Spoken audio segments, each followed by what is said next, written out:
If you're involved with video projects or the video industry in somehow, then you're probably aware that a video project is one of the most complicated kinds of projects there is. And I wanted to talk to you guys about how to communicate efficiently to make your video projects go smoothly, but I also wanted to talk about what's like appropriate and what's not appropriate in terms of how you communicate with your clients and where you communicate with them. So that's what we're gonna be going over today. Cue the intro video.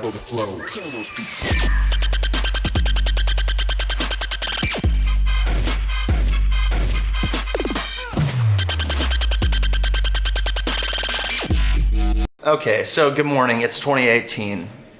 A lot of things are changing and a lot of things are changing for videographers. I'm very involved in corporate video production in the Kansas City area, and I've been doing this for a long enough time where I believe I've learned a few things on how to navigate the communication side of the business transaction that is a video production project. You know, people are doing different things than they were doing last year, and the things that are working this year didn't work last year. So what I'm trying to do here is give you a little bit of my Kansas City videographer perspective of what's kind of acceptable and what's not acceptable in terms of communicating with your clients. So yeah, sharpening up your communication is going to help you. Like focusing on the business side of your video company is going to help you, and I think there is a gross shortage of video production business content on YouTube. So this is a space that you know, I'd like to continue to fill. So if you're super down for some of this video business content, then I recommend you hit that red subscribe button below, because your boy's going to be blowing up your device with this video production business content. The primary communication mediums that I use in my day-to-day video business are phone calls, emails, and text messages. Text messaging being probably the most controversial one. Like, is it appropriate for clients to text message you? Is it appropriate for clients to be hitting you up like that, late at night even? And my answer to that is yes. It's like, it's 2018, baby. Like we're gonna be firing stuff back and forth. We're gonna be using the internet. We're gonna be using cell phones. And really, when you are more accommodating to your client, say your client prefers texting, say your client prefers emails, say your client prefers phone calls, when you are accommodating to that and fit in their space, you are actually allowing that project to be much more successful and really opening up those channels of communication between you and your client are going to do great things for your video project, and it's something that I highly recommend. There's drawbacks to everything, right? And this is something that we have to talk about. You do not have to be friends with your clients. I'm gonna say it again because it's so important. You don't have to be friends with your clients. It's sometimes clients will act friendly to you. Sometimes clients will ask you to get lunch or dinner sometime, and that's certainly appropriate. But you don't need to have this childlike, lifelong, fulfilling, give and take, best friends, tell everybody everything relationship if you don't want to. And that's something that I've seen a lot of people kind of get confused with and wrapped up in. That's nothing that's inappropriate, but it is inappropriate to feel that you're obligated to that friendship. So that's why I'm kind of reeling it back in and saying, like, if that's not your thing, if that's not what you're trying to do, nobody's gonna say anything. Nobody's gonna be pissed at you for not being their friend. It's not the worst thing to kind of like deflect a friendship like that when it's coming from one of your clients. In many cases, it's easy to, especially when you're a younger business person, it's really easy to want to like give the firm handshake and be the dominant, ultra professional businessman. Friends, super professionalism. Friends, super professionalism. Like what I'm getting at here is you can have both. Don't just eliminate everything you find beautiful, funny, and interesting about the world in an attempt to be super professional. It's okay to include some sarcasm in your conversations. It's okay to be as animated as you are. I'm not just sitting up straight and communicating facts, because that's boring and lame and not necessarily like a great experience for your client.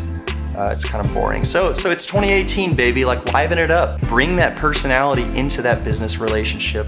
Let it help you, let it relax people, let it help everybody succeed. This happy medium is a place where you can be productive with your clients and still care about each other's lives like human beings do. And with that balance, I'm gonna tell you some things to avoid doing, some lines that you shouldn't cross when you're communicating with your clients over these different mediums.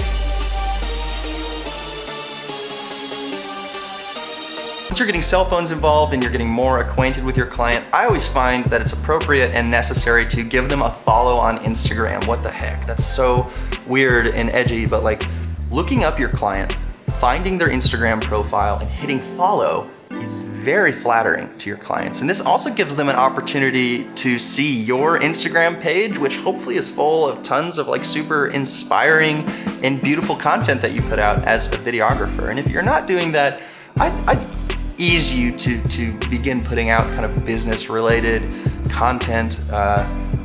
Put yourself in the mind of your client.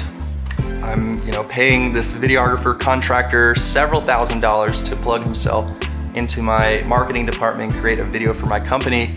What does he do in his free time? Well, he likes to drink a lot. Get that bullshit off your social media. That's not cool. Like that's gonna be trouble, and you're really wasting an opportunity there by posting that stuff. Keep that sketchy stuff off Instagram.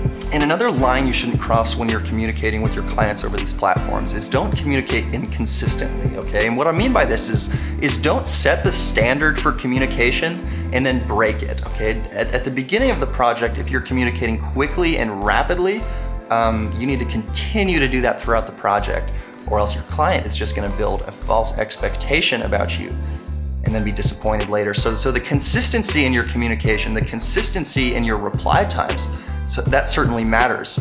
So whatever you do to start the project with, be sure you're doing that throughout the entire project.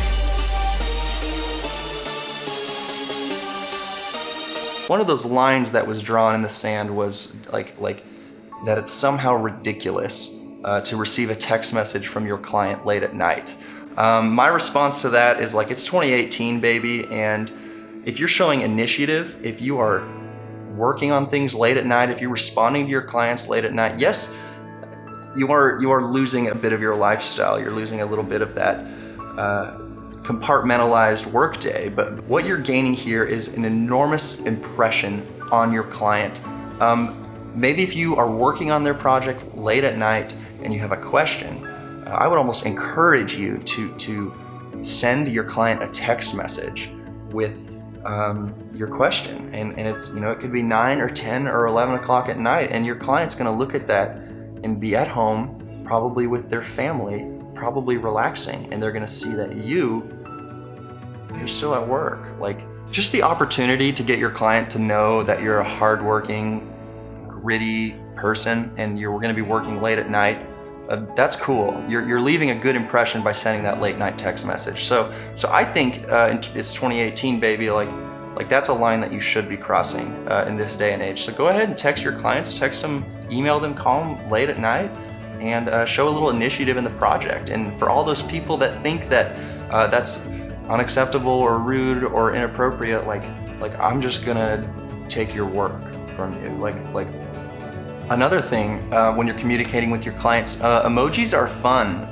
They actually do a great job of softening an otherwise harsh statement. So get those emojis in there, baby. Another line that I would definitely cross, be yourself. Yeah, like add a little bit of personality into this relationship, and I think it'll pay off. I think not only will your clients see you as more trustworthy, but they'll also see you more as a person, unless it's just a business entity, which works to your benefit in those situations, so pay attention. So, there's a lot of different awkwardness that can happen when you're communicating with your clients, phone calls, text messages, or emails, but by putting yourself out there, by potentially breaking through some barriers and some social norms, you will differentiate yourself among your other videographer counterparts and hopefully win more work and win more trustworthiness with your client, which is huge. Thank you very much for listening to my video today. If you have any questions about this or any of this stuff that I've kind of talked about, be sure to leave a comment in the comment section below. And also, I plan on releasing more and more content like this on helping video businesses. So please give that red subscribe button a little click, and I'd be so honored to continue to deliver this type of content to you. But other than that, thank you very much for watching this video, and be sure to have a good rest of your day. Thank you very much.